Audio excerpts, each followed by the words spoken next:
बिहार चुनाव से पहले एनडीए बैकफुट पर है और आरजेडी ताबड़तोड़ हमले कर बीजेपी और जेडीयू की हालत खराब कर रही है। इनसे झूठा प्रधानमंत्री आज तक हमने कभी नहीं देखा, क्योंकि ये लोकतंत्र की जननी है। बिहारी, एक एक बिहारी यहाँ के लोकतंत्र या देश में जो लोकतंत्र है या संविधान है, इसको खत्म नहीं होने देगा। इन सुविधाओं पर भारतीय लोगों का अधिकार है, उस पर घुसपैठियों को डाका नहीं डालने देंगे। वोट चोर गद्दी छोड़, वोट चोर गद्दी छोड़, वोट चोर गद्दी छोड़। मैंने डेमोग्राफी मिशन शुरू करने की बात कही है। बहुत जल्द ये मिशन अपना काम शुरू करेगा। तेजस्वी यादव जिस ताकतवर तरीके से जनता के बीच पहुंच रहे हैं, उससे सहानुभूति भी आरजेडी की तरफ शिफ्ट हो रही है और बिहार में हुए एसआईआर के बाद तो ये और ज्यादा बढ़ गई है। बिहार चुनावों में आरजेडी की बम्पर जीत मिलने की संभावना इस बार प्रबल होती जा रही है। बिहार के कई ऐसे जिले हैं जो 2020 में बीजेपी और जेडीयू के कब्जे में थे, लेकिन अब 2025 में ये आरजेडी की तरफ जा सकते हैं। पूरी तरह नहीं भी तो भी इन जिलों में एनडीए को बड़ा डेंट लग सकता है। ग्रीन स्क्रीन की टीम बिहार के अलग अलग जिलों के लोगों से लगातार बात कर रही है।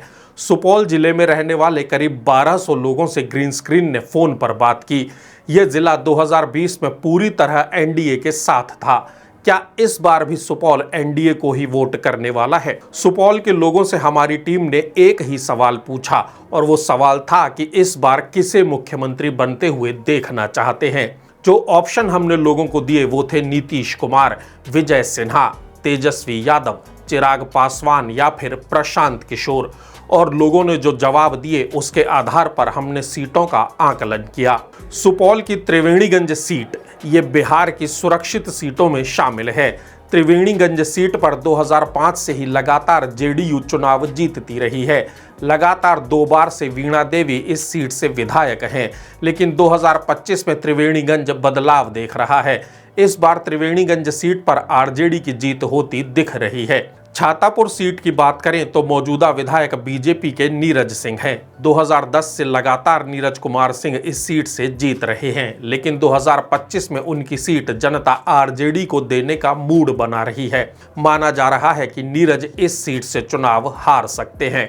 सुपौल की निर्मली विधानसभा सीट की बात करें तो ये सीट जेडीयू का गढ़ रही है और लगातार इस सीट से अनिरुद्ध प्रसाद यादव चुनाव भी जीतते रहे।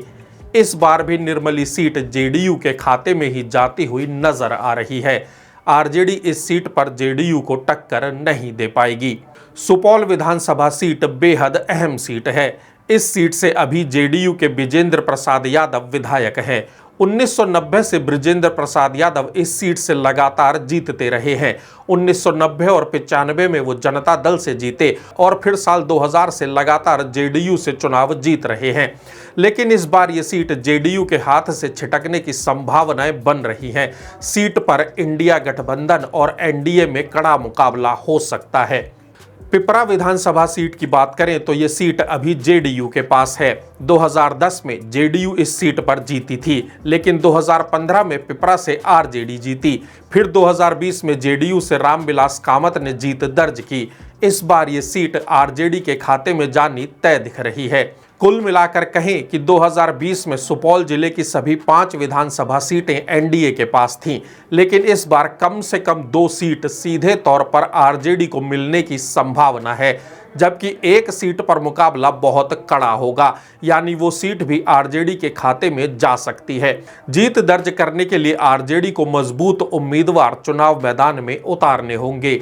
कोई भी उम्मीदवार उतार कर जीत दर्ज नहीं की जा सकती और ये भी ध्यान रखना होगा कि मुकाबला बीजेपी से है और बीजेपी आखिरी वक्त तक चुनाव मैनेजमेंट के लिए जानी जाती है।